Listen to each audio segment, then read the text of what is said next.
सभी प्यारे विद्यार्थियों का मेरे YouTube चैनल पर स्वागत है। उम्मीद करता हूँ कि सब बढ़िया होंगे। हमने लास्ट टॉपिक क्या पढ़ा था? प्रतिरोधों पर प्रभाव पढ़े थे, जो भी प्रभावित करने वाले कारक पढ़े थे। आज हम देखेंगे प्रतिरोधों का क्या है, ताप का प्रभाव। ठीक, प्रतिरोधों पर ताप का प्रभाव क्या होता है, चलिए हम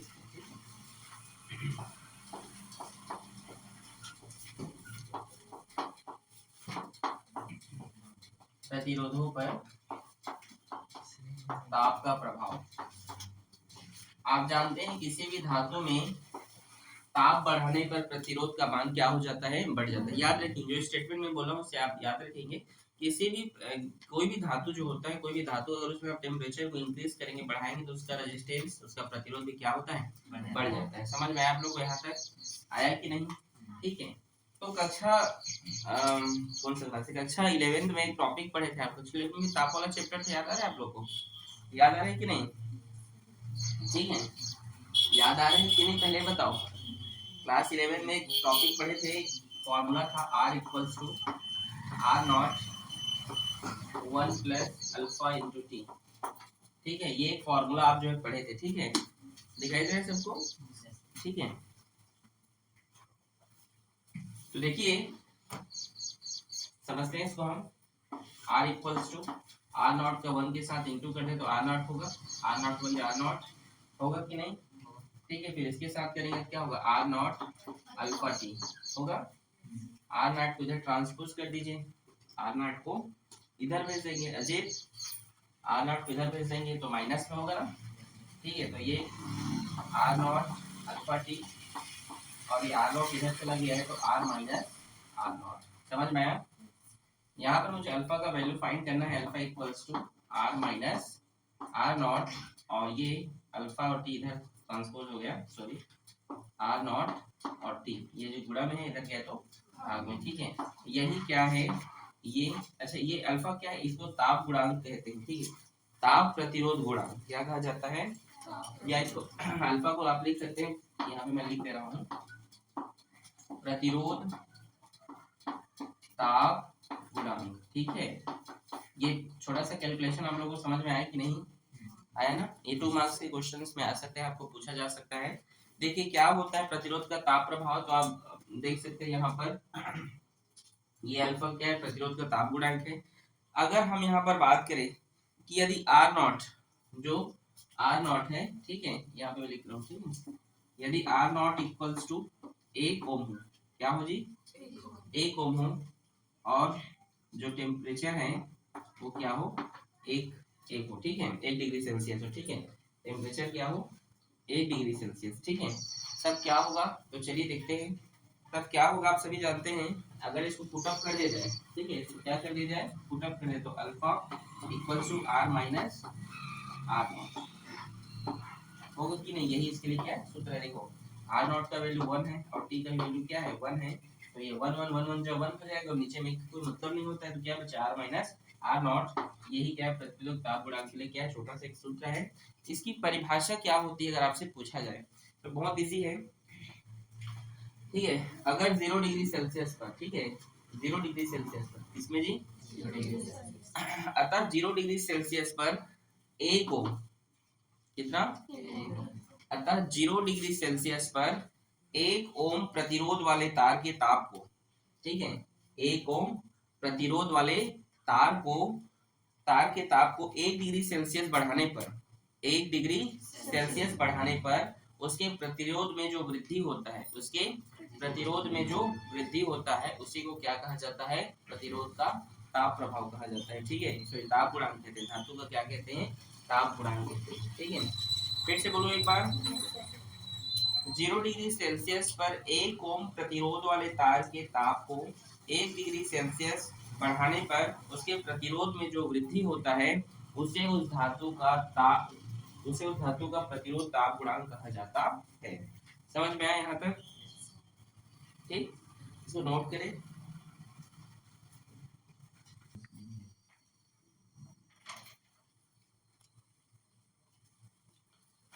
चलिए अगला हम यहाँ पर देखते हैं प्रतिरोधों का समूहन। यदि हम क्या करें, प्रतिरोधों को जोड़ दें। ठीक है, हेडिंग समझ आ रहा है आप लोगों को? प्रतिरोधों का सम्मोहन। आपने पिछले कक्षा में पिछली चैप्टर में एक टॉपिक और पढ़ा था, एक संयोजन पढ़ा था। किसका संयोजन है वो? संधारित्रों का संयोजन है, सम्मोहन पढ़े थे ना। तो उसी प्रकार जो है यहाँ पर क्या पढ़ोगे? प्रतिरोधों का संयोजन या सम्मोहन। ठीक है, तो ये भी दो प्रकार के होते हैं। एक क्या होता है? श्रेणी क्रम होता है। क्या होता है? श्रेणी क्रम। इसको इंग्लिश में क्या कहते हैं? Series combination. और आप बोलिए भूमिका, सीरीज कॉम्बिनेशन में क्या कांस्टेंट रहता है? 1/c। क्यों? क्यों नहीं, सी रहता है। सी क्या रहता है? नहीं पता। आवेश। ठीक है, उसमें आवेश रहता था। ठीक है, विभव वाले में। ठीक है, इसमें जो है धारा नियत रहती है। ठीक है, क्या नियत रहता है? धारा नियत रहता है। याद रखेंगे, इसको आप लिख लेंगे। धारा क्या रहता है? नियत। दोनों सेम ही है, बड़े ध्यान से समझेंगे आप लोग। सबसे पहले इसका एक हम सर्किट बना लेते हैं।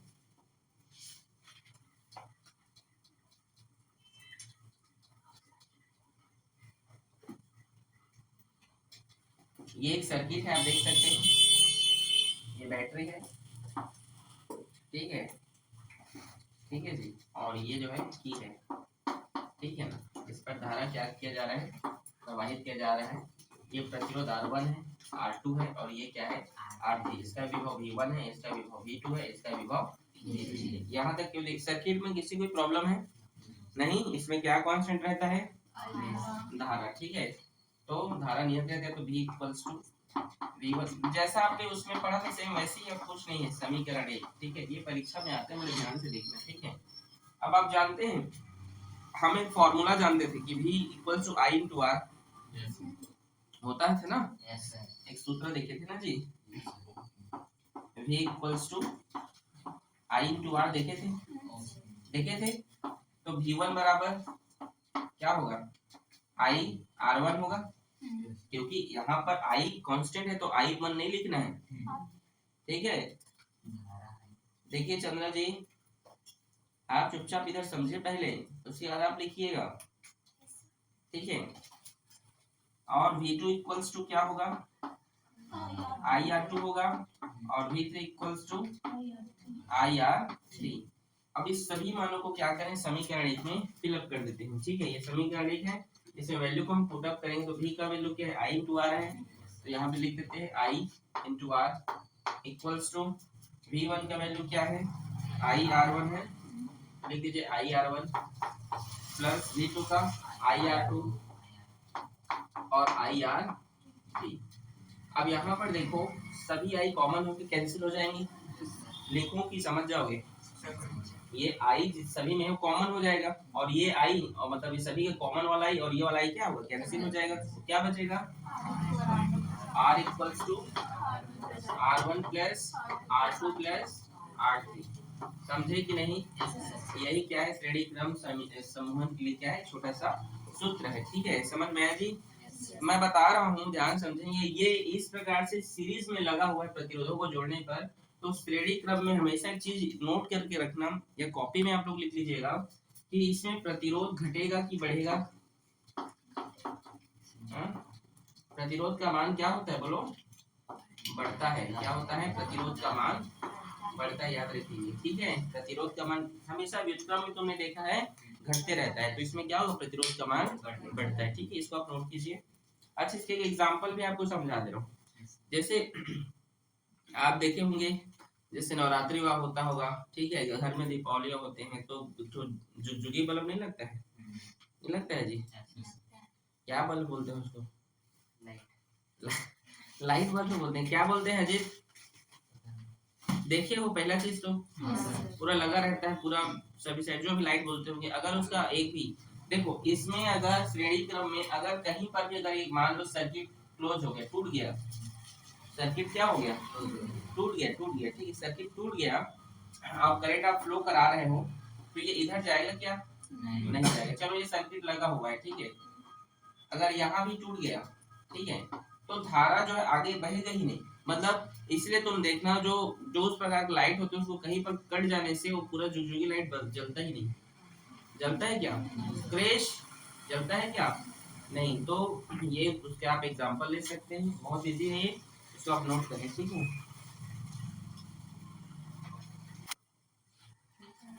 अगला हमारा यहाँ पर है प्रतिरोधों का समूह में दूसरा क्या है बताइए, समांतर, ठीक है, समांतर क्रम, ठीक है जी,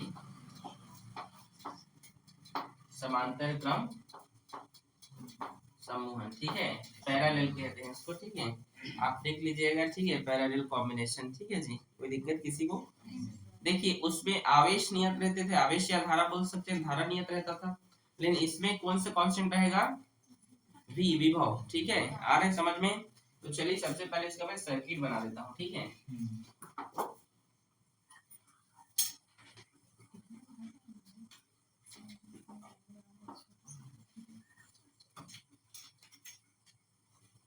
क्या हो गया ऋषिका, क्या बोल रही है, उसको उसका सुनो मत कोई। चलिए सर्किट आप लोग थोड़ा बढ़िया बनाएंगे, ठीक है। देखिए इसको हम क्या कर रहे हैं, बैटरी से लगा देंगे, ठीक है।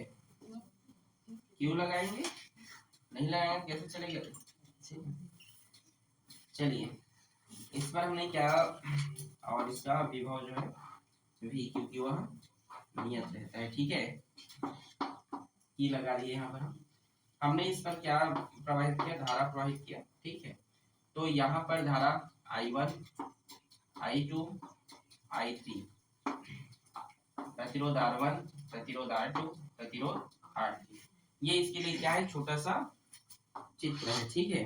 देखिए यहाँ पर समांतर समूह में एक चीज आप ध्यान दें, अगर इसमें करंट फ्लो किया जाएगा, ठीक है, तो अगर करंट यहाँ से पास होगा, आप सभी देख रहे हैं, इधर जाएगा, इधर जाएगा, इधर जाएगा। अगर कोई भी सर्किट कहीं से टूट भी जाता है, ठीक है, तो ऐसा नहीं कि इधर करंट फ्लो नहीं होगा, इधर तो होगी भी, इधर तो, समझे कि नहीं, इधर भी करंट फ्लो, अगर ये वाला सर्किट यहाँ से टूट गया तो भैया यहाँ से इधर चल देगा, इधर चल देगा, समझ गए कि मैं क्या बोल रहा हूँ, ये है समांतर क्रम, ठीक है। तो चलिए इसमें क्या नियत रहते हैं आप लोग लिख लेंगे, ठीक है। हम चलो यहाँ पे देखते हैं I equals to I1 plus I2 plus I3, ठीक है, समझ आया जी यहाँ तक। इसको हम समीकरण 1 मान लेते हैं, क्या मान लेते हैं, समीकरण 1 मान लेते हैं, ठीक है। किसी कोई दिक्कत यहाँ तक, विभव नियत रहता है, इसको हम समीकरण 1 मान ले रहे हैं। और हम जानते हैं अभी एक सूत्र आपने देखा था, V equals to I into R। अगर मुझे I का मान चाहिए तो मैं क्या करूंगा, आप बोलिए, बोलो, ये R इधर गुणा में इधर जाएगा तो भाग में, ठीक है। तो I equals to V upon R, ठीक है। I1 इक्वल्स टू V1 बटे R1, ठीक है। I2 इक्वल्स टू, ये 1 है ना, ठीक है, V बटे R2, और I3 equals to V upon R3। बहुत छोटा छोटा ये कैलकुलेशन है, मिताली पहले समझो ना बेटा। इस पूरे वैल्यू को आप इक्वेशन नंबर फर्स्ट में पुट अप कीजिए तो क्या होगा, V upon R, V upon R1 बोलते जाओ, अब इन सभी में क्या चीज कॉमन हो जाएगा, V, और कॉमन होके कैंसिल हो जाएगा इस वाले भी से, समझ रहे हो ना। ये भी है लेकिन ये R कॉमन नहीं होगा, R1 R2 है वो, ठीक है। तो ये भी कॉमन होके इससे कैंसिल हो जाएगा, समझ, एक बार लिख दो क्या, बोलो ना, ठीक। तो ये भी कॉमन होके कैंसिल हो जाएगा, तो हमारे पास क्या बचेगा, 1 बाई R, 1 बाई R1 बोलते जाओ, और 1 बाई, ठीक है। इसमें प्रतिरोध का मान बढ़ेगा कि घटेगा, घटेगा, ठीक है।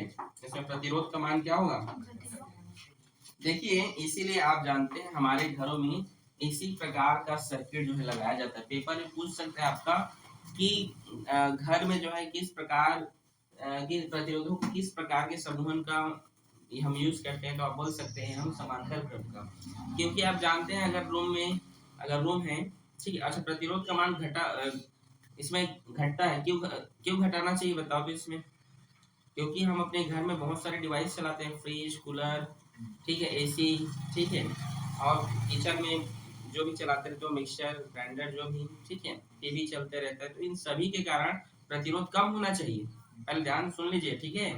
प्रतिरोध क्या होना चाहिए, कम होना चाहिए। दूसरी बात अगर हम बात करें यहाँ पर, ठीक है, प्रतिरोध कम हो गया और अब देखिए यदि मान लीजिए घर में जो है आप सर्किट फैलाए हैं और अगर कोई सर्किट खराब हो गया, तो जैसे रोज का लाइट खराब हो गया तो क्या किचन में लाइट नहीं रहता है, रहता है, ठीक है। उसी प्रकार से सर्किट को बनाया जाता है, ठीक है। जब आप नए नए घर बनाओगे तो उस प्रकार का आजकल फिटिंग किया जाता है, लाइट फिटिंग किया जाता है तारों का, देखे हो कि नहीं, ठीक है। इसको नोट कीजिए इसको।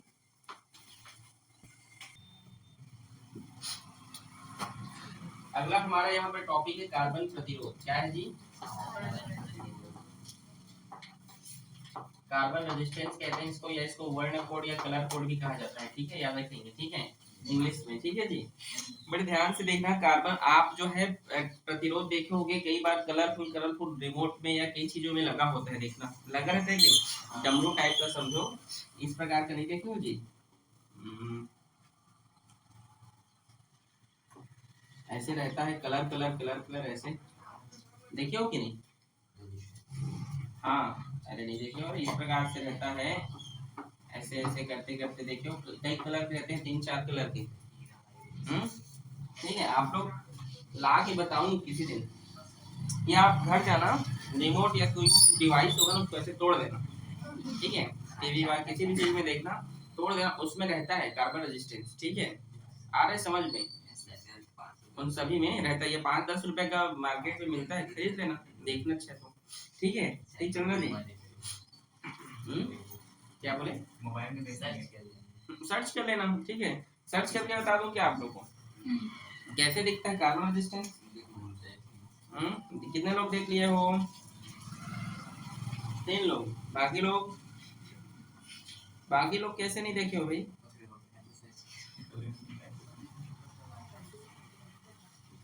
बारिश के कारण मोबाइल भी स्लो चल रहा है।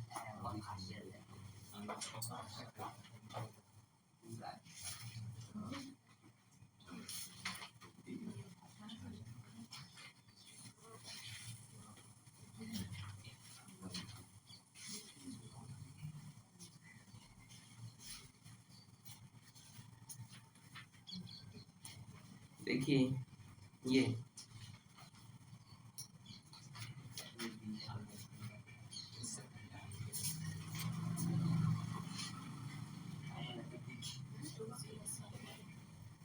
इस प्रकार के आपने चित्र देखे होंगे, देखे हो कि नहीं, देखिए इस प्रकार से आपने देखा है कि नहीं जी, ये इसी को कार्बन देखे हो, कैप्सूल जैसे दिख रहा है, नहीं देखे हो मिताली, आप तो बेटा ट्रेन नहीं देखी हो, 12वीं कक्षा पढ़ गए हो, तो ये सब क्या देखोगे, ठीक है, देख लिए हो, समझ गए क्या होता है कार्बन रेजिस्टेंस, कैसे दिखते हैं, आपने देखा है कि नहीं बताओ, देखे हो ना, ठीक। तो देखिए इसको कलर कोड भी कहते हैं, क्यों, क्योंकि देखो रंग बिरंगे होते हैं, ठीक है।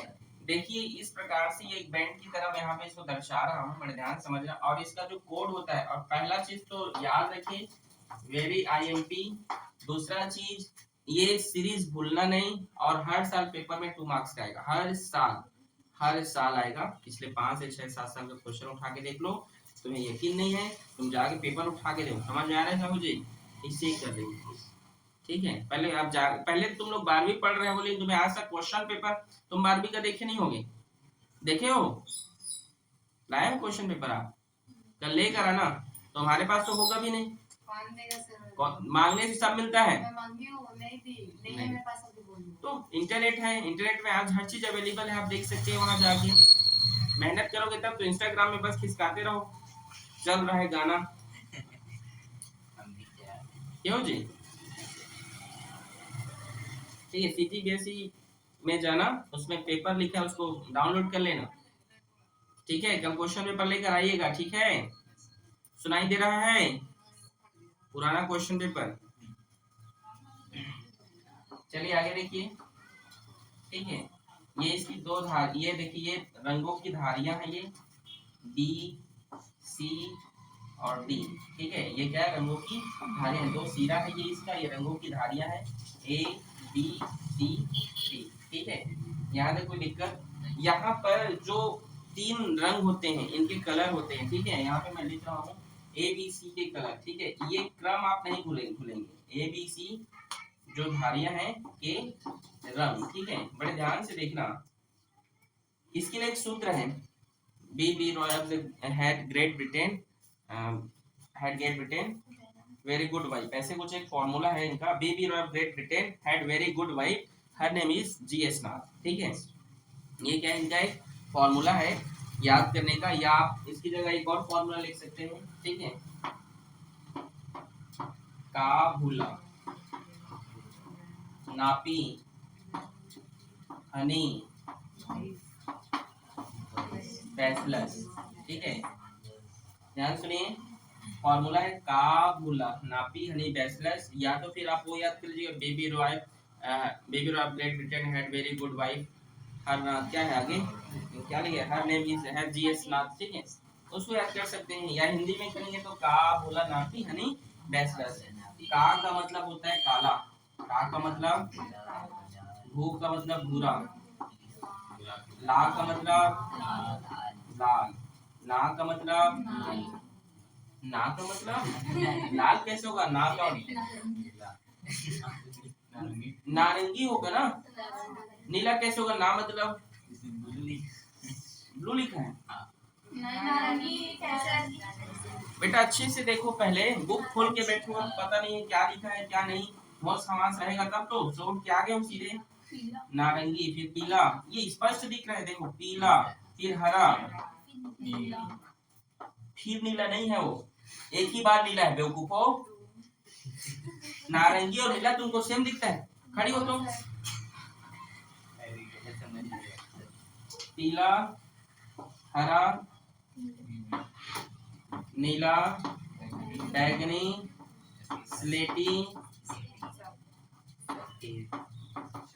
और सफेद, समझे। देखो इसलिए काबुला, नापी, हनी, बैचलर्स, इजी है, याद रहेगा। ये इजी है कि बेबी रॉक ग्रेट ब्रिटेन, उसको छोड़ो, तो ये याद रहेगा। आगे पीछे मत कर दे, जैसे वो बेवकूफ नारंगी जगह नीला करता तो आप जो बनाते हैं पूरा गलत हो जाता। ये 100% आपके एग्जाम में आएगा, ठीक है, आप लिख कर ले लो। दूसरा चीज ये है कि अगर आप सीरीज को चेंज कर दिए, बदल दिए, तो आपको एक नंबर क्या, आधा नंबर नहीं मिलेगा, आधा भी भूल जाओ, ठीक है। तो ये सीरीज आप भूलना नहीं। फॉर्मूला हमारा यहाँ पर होता है ए बी मल्टीप्लाई 10⁻⁶, ठीक है। और आप वहां पे लिख सकते हैं ओम, और यहाँ पर है डी पर प्लस माइनस d%, ठीक है। ये इसके लिए क्या है, फॉर्मूला है, ठीक है। A B multiply 10⁻⁶ ohm plus minus d%, ठीक है। अच्छा यहाँ पर ये देखो ए बी सी के कलर तो हो गए, डी का कलर मैंने यहाँ पे नहीं लिखा है, तो डी के कलर लिख दे रहा हूँ, ठीक है। कहाँ पे लिखूं, यहाँ पे, ठीक है। डी के रंग,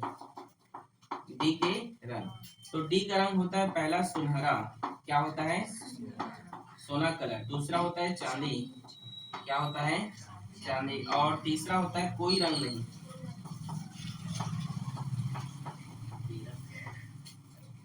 कोई रंग नहीं, ठीक है। दूसरा चीज यहाँ पर आप ध्यान दीजिए कि यहाँ पर इसके कलर कोड है, यहाँ पर जो है, अच्छा इसके कोड मैं नहीं डाला हूँ, तो इसका कलर कोड सुनिए, डिजिट सुनिए इसको कहते हैं जीरो, क्या कहा जाता है, जीरो, ठीक है।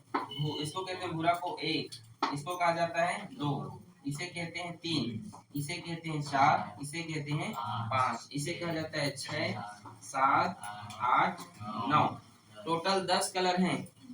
कितने कलर हैं, 10 कलर हैं, लेकिन स्टार्ट कहाँ से होता है, 0 से। 0 1 2, समझ गए कि नहीं, ठीक है। फॉर्मूला काबुला, नापी, हनी, बैचलर्स। या इंग्लिश में करना चाहते हो तो बोलो, इंग्लिश में क्या है, baby of Great Britain had very good wife, her name GS Nath, ठीक है। इसको याद कर सकते हो, ठीक है। लेकिन इंग्लिश में बोला बी, ठीक है, ब्लैक, ब्राउन, ऐसे करके, ठीक है। तो देखो, अच्छा इसकी सहनशीलता होती है, इसका कोड नहीं होता है, कलर कोड नहीं होता, इसकी क्या होती है, सहनशीलता होती है। जो सहनशीलता है, सुनहरा का 5% होता है, चांदी का 10% होता है, ठीक है, कोई रंग नहीं का 20% होता है, ठीक है। और ये प्लस माइनस में रहते हैं, ठीक है। याद रखेंगे, इससे 1% या 1 पॉइंट भी ज्यादा या कम नहीं होना चाहिए, ठीक है। टॉलरेंस कहते हैं इसको, अगर आप और समझे तो त्रुटि सीमा भी कहा जाता है या टॉलरेंस कहा जाता है इसको इंग्लिश में, ठीक है। चलो अब एक मानते हैं, एक प्रतिरोध है, कार्बन प्रतिरोध है, जिसका कलर है लाल पीला, ऐसे सेम भी कलर हो सकता है, जरूरी नहीं कि अलग अलग कलर हो, समझ गए, सेम कलर भी हो सकता है, ठीक है। देखिए एक कार्बन प्रतिरोध है, लिख दो यहाँ पे, एक कार्बन प्रतिरोध